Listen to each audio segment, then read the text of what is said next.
नमस्कार, आदाब, सत श्री अकाल और अस्सलाम वालेकुम। मैं हूं मोहम्मद अहमद काज़मी, लेकर आया हूं ख़ास एपिसोड। आपका खैर मक़दम, वेलकम और स्वागत है। मीडिया स्टार वर्ल्ड की लगातार कोशिश है कि आपको दुनिया भर की और ख़ास तौर से वेस्ट एशिया की ख़बरों और एनालिसिस से आगाह रखा जाए ताकि शैतानी प्रोपेगेंडे से बचा जा सके। दिसंबर 2024 में सीरिया में बशार अल असद सरकार गिराए जाने और इजराइल, अमरीका, तुर्की और सऊदी अरब जैसे मुल्कों की पसंद की हैयत तहरीर अल शाम की सरकार के क़याम के बाद सीरिया के कई टुकड़े हो चुके हैं। इस सिलसिले में ईरान रेडियो हिंदी के सीनियर जर्नलिस्ट हसन अब्बास ने इंटरनेशनल अफेयर्स के जाने माने एनालिस्ट सौरभ कुमार शाही से ख़ास बात की है जो काफ़ी अहम है। उनका कहना है कि सीरिया का हाल जंग के बाद माल गनीमत यानी स्पॉइल ऑफ वॉर के बंटवारे की हैसियत हो गई है। पैच उनका कहना है कि सीरिया का हाल जंग के बाद माल गनीमत यानी स्पॉइल ऑफ वार की हैसियत हो गई है। सीरिया की मौजूदा सरकार को तुर्की की खुफिया एजेंसी MIT अपने तरीके से चला रही है और अबू मोहम्मद अल जौलानी उर्फ अहमद अल शरा सिर्फ दिखावे के लीडर बनाए गए हैं। अब तुर्की और इजराइल और उनके सरपरस्त अमेरिका सीरिया को आपस में बांटकर खा रहे हैं। सौरभ कुमार शाही का एनालिसिस बहुत अहम है, आखिर तक ज़रूर देखें। इसके अलावा Iran radio Hindi YouTube channel का लिंक डिस्क्रिप्शन में दिया जा रहा है। आप इस तरह की और वीडियो देखने के लिए इस चैनल को सब्सक्राइब कर सकते हैं। अगर आपने अभी तक media star world YouTube channel subscribe नहीं किया है तो सब्सक्राइब कर लें और घंटी दबाना ना भूलें ताकि हमारी हर नई वीडियो का नोटिफिकेशन आप तक पहुंच सके। आइए देखें हसन अब्बास और सौरभ कुमार शाही के दरमियान क्या बातचीत हुई है। बहुत ही अहम है, आखिर तक ज़रूर देखें। 8 दिसंबर 2024 को सीरिया में बशार असद सरकार नुसरा फ्रंट के अबू मोहम्मद अल जौलानी ने अपने मिलिटेंट्स की मदद से गिरा दी और देश पर अबू मोहम्मद अल जौलानी का कब्जा हो गया जो डेजिग्नेटेड आतंकवादी है। ये कब्जा अमेरिका, इजराइल और तुर्की की साजिश के नतीजे में हुआ। अल जौलानी को तुर्की के मोहरे के रूप में देखा जाता है। वैसे इस पूरे मामले की फाइनेंसिंग में कतर का रोल बुनियादी किस्म का बताया जाता है। साथ ही अल जजीरा ने इस प्रोजेक्ट का मीडिया डायमेंशन संभाला तो इस बुरी तरह संभाला कि मीडिया की घोषित जिम्मेदारियों को भी नकाब की तरह अपने चेहरे से हटा दिया। खैर, ये एक अलग विषय है। इस घटनाक्रम के बाद सीरिया अजीब और गरीब हालात में फंस गया है। देश के एक भाग पर कुर्दों का नियंत्रण है जो पिछले कई साल से चला आ रहा है। राजधानी दमिश्क सहित कई भागों पर तुर्की का कंट्रोल है तो 4 प्रांतों पर इजराइल ने कब्जा कर लिया है।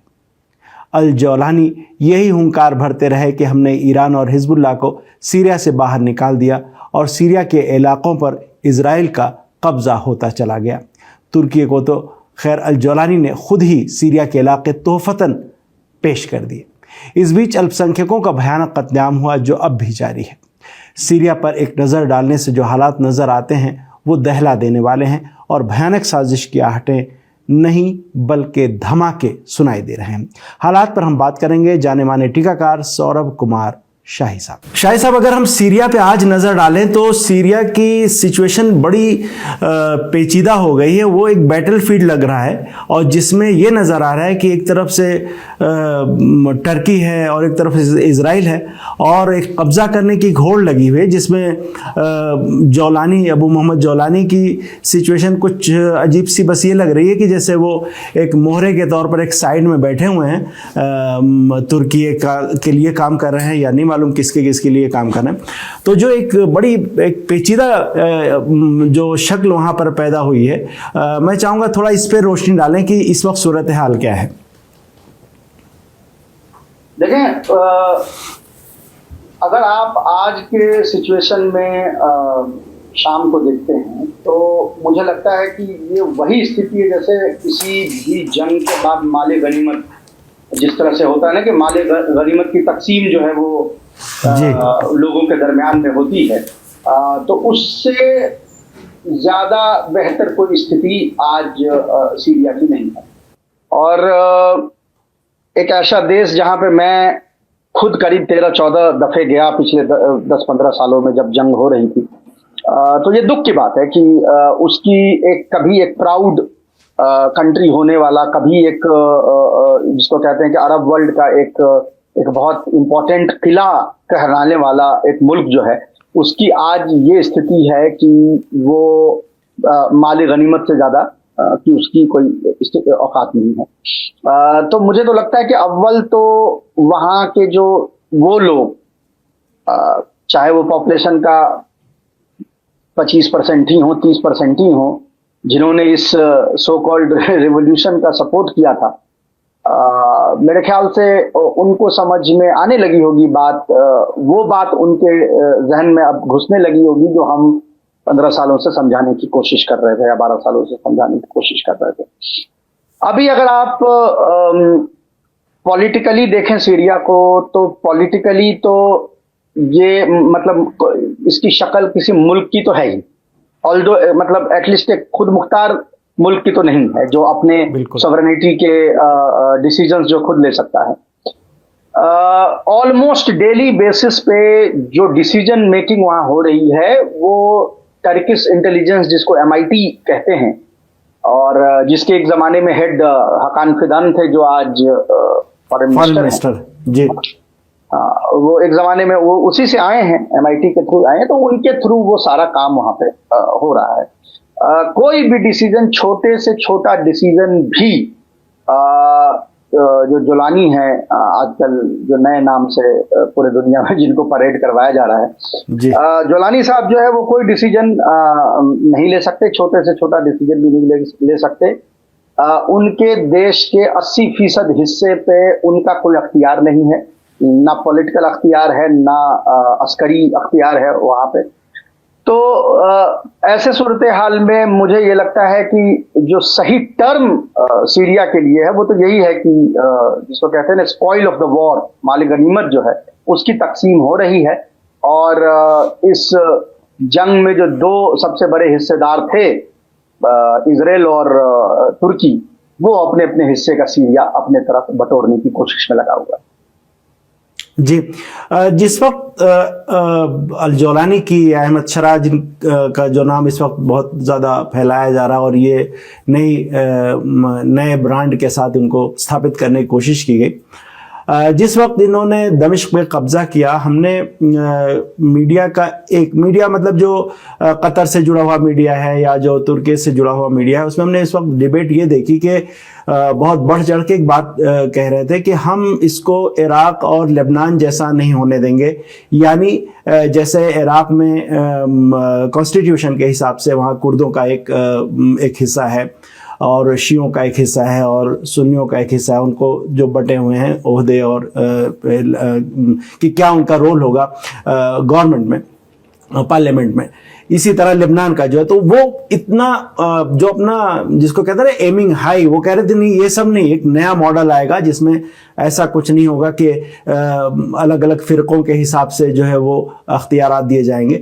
मगर जो हुआ वो तो मुल्क के जो फ़िरक़े वो तो साइड में चले गए, वो आगे कब्ज़ा कर लिया, उस पर तुर्की ने और आगे कब्ज़ा कर लिया इजराइल ने। तो एक बड़ी हंसी आती है ये सोच के को किस ख्वाबो ख्याल में थे, वो किस दुनिया में जी रहे थे और बड़े बड़े टीवी चैनल्स पे बैठ के अपनी राय दे रहे थे। इस तरह का एक मकसद लेके और मतलब एक नैरेटिव बनाने की कोशिश की जा रही, तो अब भी की जा रही है कि जैसे कोई बहुत बड़ा एक तोहफा मिल गया है सीरिया को। देखें, दो किस्म के लोग इस तरह के बयानबाजी में शामिल थे।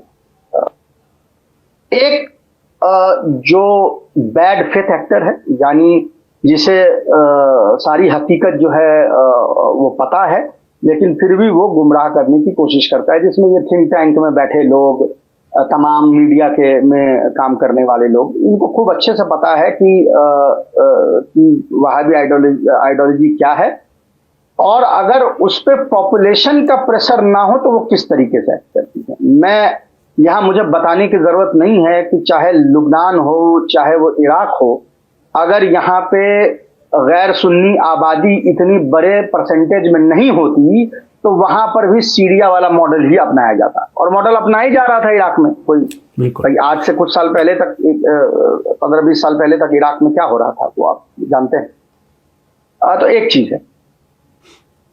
तो वो मॉडल तो कभी नहीं ये इम्प्लीमेंट करने वाले थे, क्योंकि वो मॉडल इसलिए इम्प्लीमेंट हुई कि वहां भाई शियों की तादाद है, या जो और गैर सुन्नी मसलक हैं या और रिलीजन हैं, उनकी अपनी तादाद इतनी है कि वो अपने पॉलिटिकल राइट्स जो है उसके थ्रू वो ले सकते हैं, यानी अपने पॉलिटिकल राइट को अपने पॉपुलेशन के थ्रू वो इंपोज कर सकते।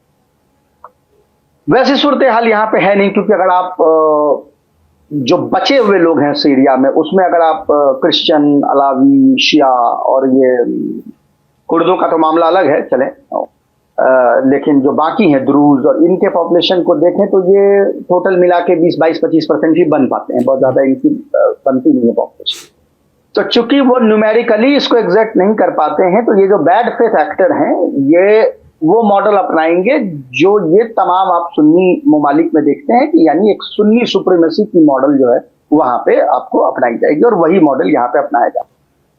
बड़ी तादाद में कत्ल गैरत हुई, बड़े पैमाने पे कत्ल गैरत हुई, बड़ी तादाद में लोग मारे गए इनफैक्ट, और ये रुकी नहीं है। मैं इनफैक्ट दर्शकों को बताऊं कि ये जो अभी हफ्ता जो जा रहा है, इस हफ्ते में 40 से ऊपर अलावी जो हैं वो कत्ल कर दिए गए।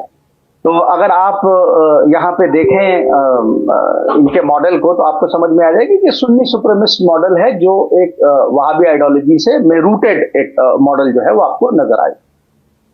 तो एक तो वो तबका है जो बैड फेथ एक्टर है, यानी जिसको ये पता है कि ये चीजें कैसे होती हैं, लेकिन फिर भी उसको एक बरगलाने की, इंटरनेशनल मीडिया को बरगलाने की, या जो मासूम लोग हैं जिनको नहीं पता है कि ये इस खित्ते में क्या होता है, उसको बरगलाते हैं।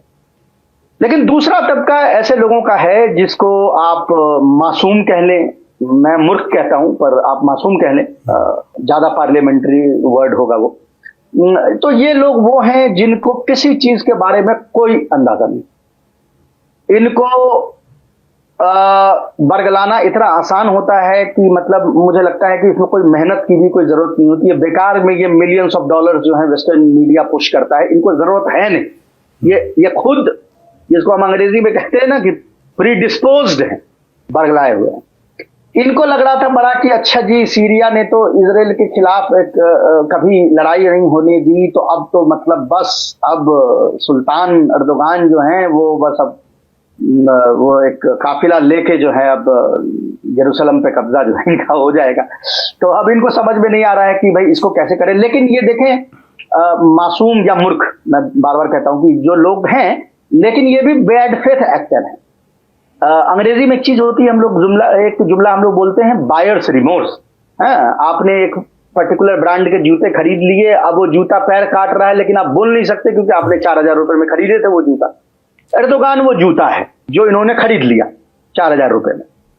अब इनको लग रहा है कि कैसे बोले कि जूता मुझे काट रहा है। यहां पे तो कंट्री को इस तरह से तकसीम कर दिया गया है as an area of influence, हम भी उस पर आएंगे उस बात पे। लेकिन मैं इन लोगों का ये जहनियत आपको बता दूं कि दो किस्म के लोग हैं, एक जो बरगलाते हैं, दूसरे जो बरगलाए हुए हैं। और इनको अब समझ में नहीं आ रहा है कि किस तरह से समरसॉल्ट करके इस जो स्ट्रेटेजिक लॉस जो एक लार्जर इस्लामिक वर्ल्ड का हुआ है यहाँ पे, उसको किस तरह से इसको रिब्रांड करके, रिपैकेज करके, जीत में तब्दील करके इसको प्रेजेंट किया जाए। जी शाहिद साहब, थोड़ी बात करते हैं इस वक्त जो शाम की सरजमीन पर कब्जे हैं। एक कब्जा इजराइल का है, इस पे हम बाद में बात करते हैं। तुर्की की बात करें कि तुर्की ने जो कब्जा इस पे किया हुआ है और जिस अंदाज से वो आगे बढ़ रहा है, आप कहीं से ये नहीं लगता कि ये किसी पुख्ता सियासत का कोई एजेंडा है? भाई तुर्की एक मुल्क है, शाम उसका पड़ोसी मुल्क है, और ये पड़ोसी हमेशा रहेंगे। वो वाजपेयी जी का जुमला के हिसाब दोस्त बदले जा सकते हैं, पड़ोसी नहीं। यहाँ भी वो बिल्कुल सही है। वो क्या इसका मुस्तकबिल नहीं देख पा रहा है कि जिस तरह के हालात शाम में हैं, अगर ये इसी तरह से जारी रहे और इसी तरह की स्थिति बनी रही तो ज़रूर इसका असर खुद टर्की पे पड़ने वाला है। आपको पुख्तगी की कमी नहीं नजर आ रही है इसकी पॉलिसी में, या आपको लग रहा है कि ये वक्ती ऐसा उनको लग रहा है कि भाई ये मरहला, इसके बाद हम इसे मैनेज कर लेंगे? देखिए, तुर्की, अगर आप तुर्की में लोगों से बात करें, जैसे मैं मेरे जो उधर सोर्सेज है जिनसे मैं बात करता था, और ये वो लोग हैं जो इस रेवोल्यूशन, सो कॉल्ड रेवोल्यूशन के हक में थे, और मैं इनसे बहुत सालों से इनसे राब्ता में हूँ। एज ए जर्नलिस्ट आपको हर तरफ के लोगों से राब्ता में रहना पड़ता है, तभी आपको असली जानकारी जो है वो मिलती है। तो जाहिर है कि इनके एम से और इनके जो गोल से मैं इत्तेफाक नहीं रखता, लेकिन इनसे राब्ता तो है। तो मेरी जो इनसे बातचीत होती रही है अभी पिछले कुछ हफ्तों में, उससे मुझे ये लगता है कि वो बड़े कंफर्टेबल इस मामले में हैं कि वो हमेशा से सीरिया को एक सबसर्विएंट नेशन देखना चाहते थे ना। आप अगर देखें, मजबूत असद के वक्त सीरिया इतना मजबूत जरूर था कि वो तुर्की को मुंह के खिला सकता था, और वो कई बार उसने वो वहां पे वो दिखाई वो बिल्कुल। हालांकि उसमें दोस्तों की जरूरत पड़ी, ईरान की जरूरत पड़ी, रसिया की जरूरत पड़ी, लेकिन वो एटलीस्ट मध्य मुकाबले खड़ा हो सकता था। हाँ। अब मिलिटरली हॉलोड आउट, जो अंग्रेजी में हम कहते हैं, हॉलोड आउट हो चुका है, यानी उसकी कोई सलाहियत, मिलिट्री अस्करी सलाहियत जो है वो खत्म कर दी गई है। सही। इकोनॉमिक सलाहियत जो है वो खत्म कर दी गई है, जिसमें तुर्की का सबसे बड़ा रोल है। यहाँ पे हम इस बात को ना भूलें कि जब ये जो तुर्की सपोर्टेड जिहादी जो हैं, इनका कब्जा उस पे हलब पे जब हुआ था, तो नॉर्दर्न हलब में जो पूरा का पूरा इंडस्ट्रियल बेल्ट था, पूरा का पूरा इंडस्ट्रियल एरिया था, उसको, उनके फैक्ट्रीज को नट बोल्ट सहित खोल के ये ले गए और इन्होंने उसको तुर्की में एस्टेब्लिश कर दिया। आज जब ये वापस सत्ता में आ गए हैं, तो क्या जोलानी की औकात है कि वो तुर्की को कह दे कि भाई हमारे फैक्ट्री जो आप उठा के ले गए थे, उस समय मैं भी इसमें शामिल था, तो वो फैक्ट्री को नट बोल्ट खोल के वापस से आप ले आए और हमारे इकोनॉमिक उसमें मदद करें? नहीं। तुर्की को ये लगता है कि तमाम इंटरनेशनल कंसेशंस वगैरह दे के ये वेस्ट के सैंक्शन रिलीव कर लेगा। ये वही सैंक्शन है जो इन लोगों ने खुद लगवाए सीरिया पे जब असद थे। आज कह रहा है कि एंटी पीपल है, तब एंटी पीपल नहीं थे, तब लोग सीरिया में खाना नहीं खाना चाह रहे थे, तब ऐसा नहीं था कि 1 महीने की सैलरी में 5 दिन का ब्रेड जो है वो सिर्फ नसीब हो पाता था। यही तो रीजन था कि आर्मी मेल्ट करके आपने ये करवाया। अब आज आप उसको उठाना चाहते हैं। जब आप उसको उठाना चाहते हैं तो भाई अमेरिकन अपना पाउंड ऑफ फ्लेश मांगेगा। वो कह रहा है कि इजराइल को रिकॉग्नाइज करो, ठीक है, और वहां से फिलिस्तीनी जो मिलिटेंट ग्रुप हैं, जैसे जो सबसे एक्टिव वहां फिलिस्तीनी मिलिटेंट ग्रुप है, उसका नाम है PFLP-GC, popular front for the liberation of Palestine general command. उनके जो हेड हैं खालिद अब्दुल मजीद, बड़े अच्छे आदमी, बड़ा मेरा एक जमाने में उठना बैठना रहा है उनके साथ। तो अब उनके तरफ से ये लोग ये कह रहे हैं कि उनके ऑफिसर्स से जिनसे मेरी बात हुई कह रहे हैं कि एक प्रेशर जनरेट किया जा रहा है अमेरिका की तरफ से कि आप फिलिस्तीनी ग्रुप को यहाँ से हटाएं, तब आपको थोड़ी बहुत कुछ राहत मिल जाएगी। तो अब आप कहाँ आप कह रहे थे कि फिलिस्तीन वाला मामला है और असद जो है वो एक नया फ्रंट खोलने नहीं दे रहा है। हालांकि उसमें कुछ सच्चाई भी थी, ऐसा नहीं है कि 100% वो गलत बात थी, लेकिन आज से तो कम से कम 50 गुना बेहतर स्थिति थी कि कम से कम वहां पर मिसाइलें बन रही थी फिलिस्तीनी ग्रुप के लिए, वो वहां पे रह रहे थे, वहां से कोऑर्डिनेट कर रहे थे, वहां से सप्लाई कर रहे थे। आज वो चीज वहां पे खत्म होती हुई दिख रही। तो तुर्की के कंट्रोल में जो भी एरिया है, चाहे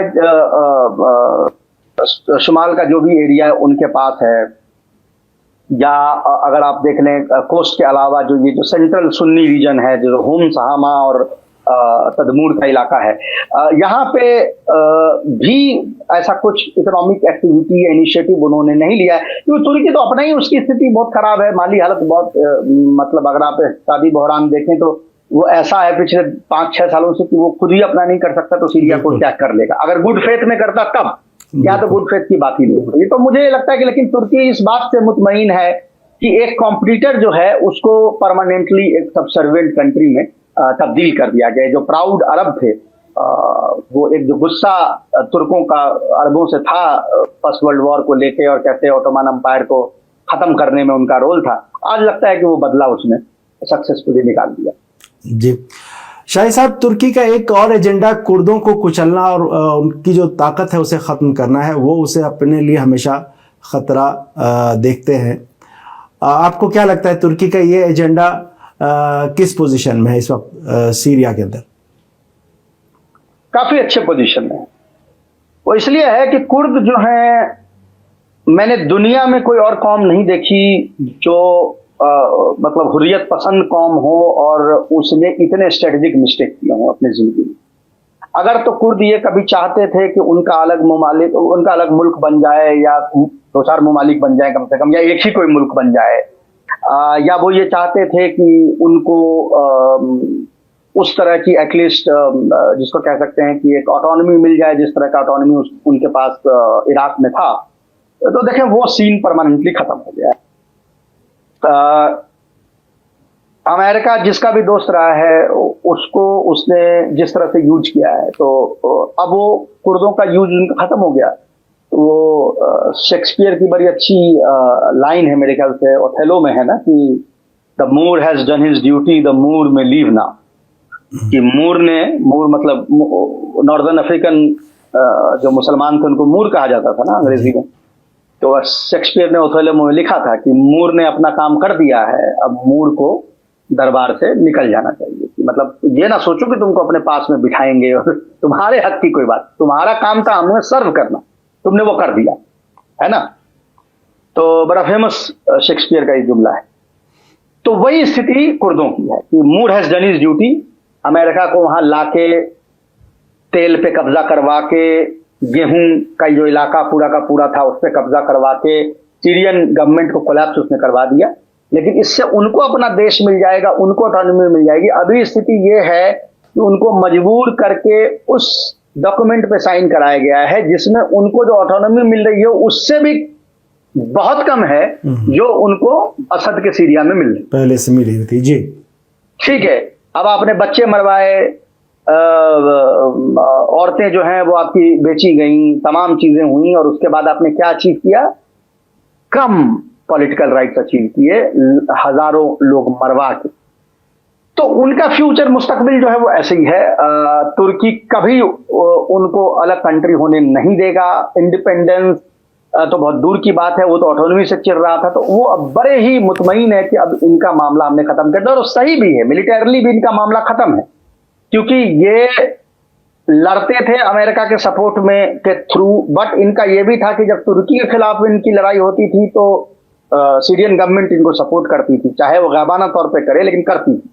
अब वो मामला खत्म है, अब इनके कोई एलाइज नहीं है। ईरान से ऐसी लड़ाई है क्योंकि ईरान के अंदर जो इनके अपने जो इनके एक्टिविटीज हैं, और खासकर सुलेमानिया से और इरबिल वगैरह से जो ये बैठ के जो चीजें करते हैं इजराइल के साथ मिलके, तो इनके लिए सिंपैथी ईरानियों में भी नहीं है, इनके लिए सिंपैथी किसी इराकी में नहीं है।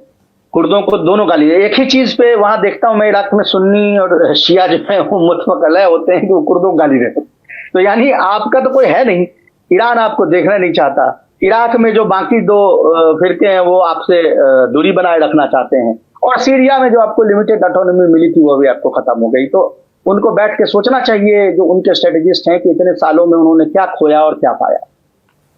सही।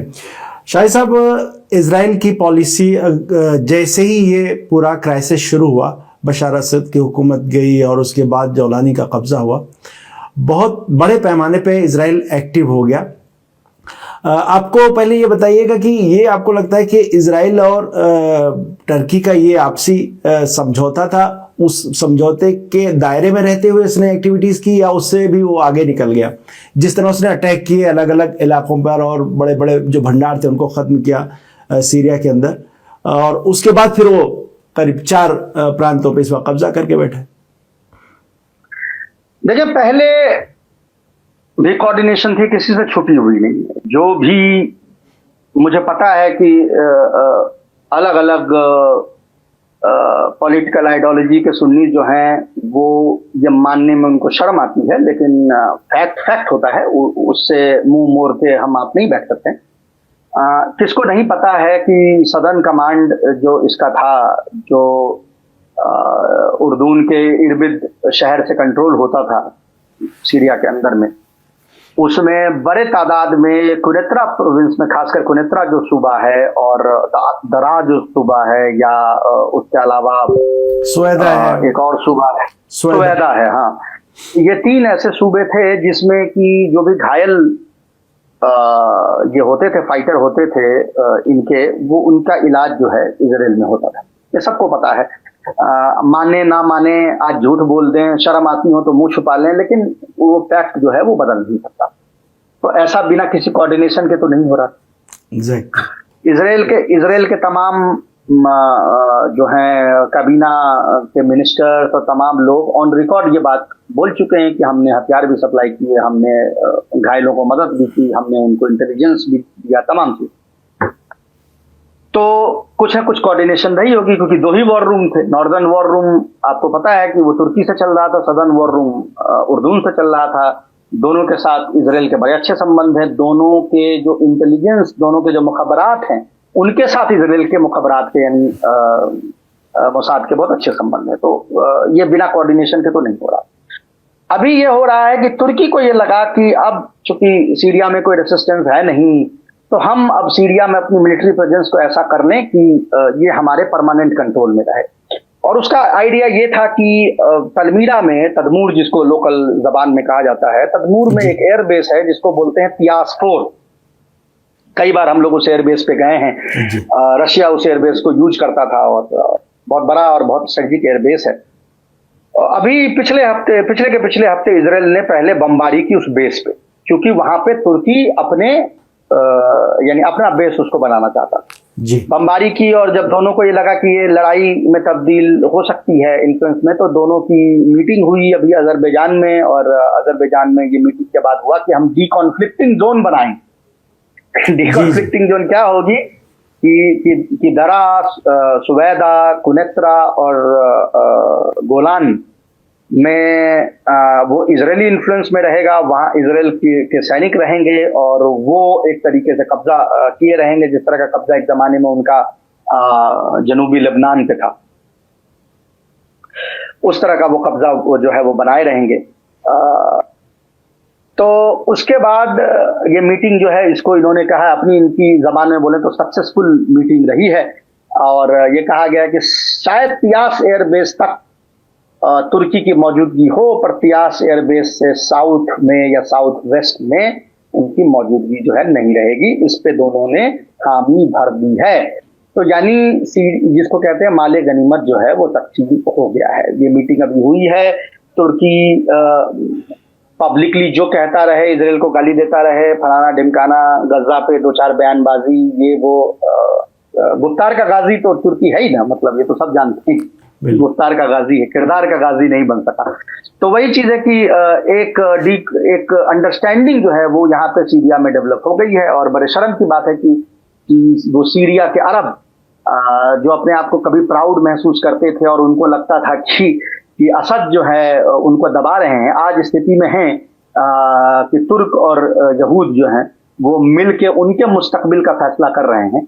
और वो जैसे कि रिंग में जब बॉक्सर लड़ रहा होता है तो आप दर्शक दीर्घा में बैठे होते हैं, उससे ज्यादा की आपकी अभी औकात और स्थिति वहां के अरबों की नहीं रह गई है। तो मुझे लगता है कि इस रेवोल्यूशन का ना, इस हुर्रियत का यही अचीवमेंट है। शाही साहब, आखिरी सवाल, एक नज़रिया मुझे कुछ तजिया निगारों के, अब्दुल बारी अतवान आप वाकिफ होंगे, फिलिस्तीनी तजिया निगार हैं। जी, मैं मिला भी उनसे, बहुत शानदार उनका रहता है जनरली जी। तो इस तरह के कुछ तजिया निगार हैं जिनका ये कहना है कि हम सीरिया की जो हिस्ट्री अब तक रही है रेजिस्टेंस की, उसको देखते हुए ये उम्मीद हमारी आज भी मौजूद है और मजबूती के साथ मौजूद है कि रेजिस्टेंस वहाँ से ज़रूर फिर से शुरू होगा, इजरायली कब्जे के खिलाफ और तुर्क कब्जे के भी खिलाफ। आपको कुछ नजर आता है या ये सिर्फ आरजू और तमन्ना की हद तक है? देखिए, इजराइल के अगेंस्ट में तो रेसिस्टेंस एक्चुअली उभर चुकी है। In fact even as we speak, खासकर दरा में और कुनेत्रा में एक छोटे लेवल पे एक रेसिस्टेंस उभर रही है। इसमें एक चीज बहुत यहाँ जानने वाली बात है कि देखें, ये इतने पलीद है ना, ये जो वहाबी एलिमेंट है इतने पलीद हैं कि दूसरे अगर मसलक को आप देखें या दूसरे रिलीजन वाले को देखें तो कोई भी इनके अलावा किसी से दोस्ती करना चाहता। कि आप देखें, जिंदगी भर सीरिया तो छोड़ दें, जो कब्जा, जो गुलान के जिस इलाके पे कब्जा था इजराइल का, उसके दुरूज पूरे हिस्ट्री में इजराइल का विरोध करते।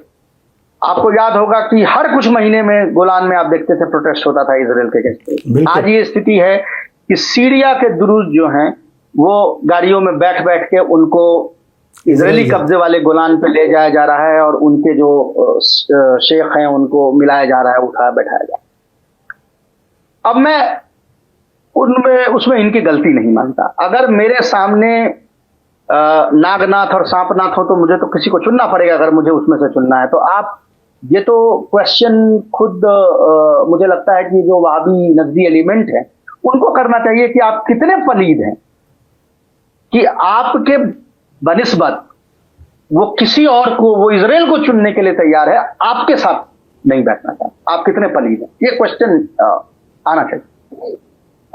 बट आई थिंक वो जानते हैं कितने पलीद हैं, तो शायद इसमें कोई सेल्फ क्रिटिसिज्म की बात है नहीं। बिल्कुल। तो मुझे तो ये तो नहीं लगता कि ये दुरूज के दरमियान में हम कोई रेसिस्टेंस इस तरह का देखेंगे, क्योंकि मुझे लगता है कि उन्होंने ये फैसला ले लिया है कि इनके बनिस्बत उनको पसंद करते हैं, यहूदियों को पसंद। तो बच गए जो इलाके के सुन्नी हैं, जो इलाके के, वहां तो शिया पॉपुलेशन उस तरफ तो बिल्कुल ही नहीं है, ना के बराबर। जो थी वो दमिश्क में है, वो रूरल एरिया में तो बहुत एक तो आधा कुछ गाँव है, तो उनकी जिम्मेदारी है। बट अब मसला ये है कि अगर वो रेजिस्टेंस देते हैं तो उसको मदद कौन करेगा? इस तरह के कोई भी ग्रुप जो इस खित्ते में रेजिस्टेंस करती है उसका मदद तो ईरान करता है। अब ईरान का तो वहां कोई अब मामला नहीं है, जब भैया आपने सप्लाई रूट ही कैंसर खत्म कर दिया तो जाहिर है कि उससे कोई उठना कोई बैठना नहीं। दूसरा सप्लाई रूट लुबनान के थ्रू हो सकता था कि भाई उसको हिजबुल्लाह सपोर्ट करे, तो वहां भी आपने उसको काट दिया इनका। तो रेसिस्टेंस होगी, पर रेसिस्टेंस का क्या फ्यूचर होगा, उसका क्या कितना इम्पैक्ट होगा, मैं उसको लेके बहुत ज्यादा जो है वो जिसको हिंदी में कहते हैं ना आशावान, बहुत ज्यादा मैं नहीं। तो लेकिन हाँ रेसिस्टेंस होगी। लेकिन देखिए इंटरनेशनल डिप्लोमेसी में कई दफे क्या होता है कि चीजें बहुत तेजी से बदलती हैं। कई बार चीजें इतनी तेजी से बदलती हैं कि हमें खुद भी समझ में नहीं आता कि ये क्या से क्या हो गया। तो अगर वो मतलब एक ऑप्टिमिज्म की बात है, जिसको कहते हैं ना कि खुश फहम रहने की बात है, तो मैं ये सोच सकता हूँ कि भाई रेसिस्टेंस उभरेगा और लोग जो हैं इस पे एकजुट होकर उसका मुकाबला करेंगे।